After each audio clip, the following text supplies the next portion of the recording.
Wanted to share a short video about running solid fuel lines in a Sling 4 airplane. I created this solid fuel line. You can see it's made out of 3003 Versatube, 3/8 diameter, and it has a total of 6 bends.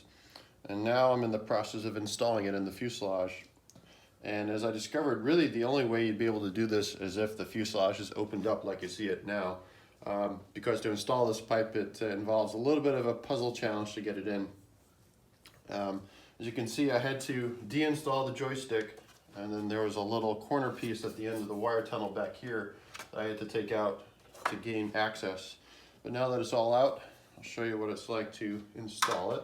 So the pipe starts here, runs through the tunnel, under and around the rudder cable, and then sits down in the space behind the joystick and out to the wing. So you can see it now.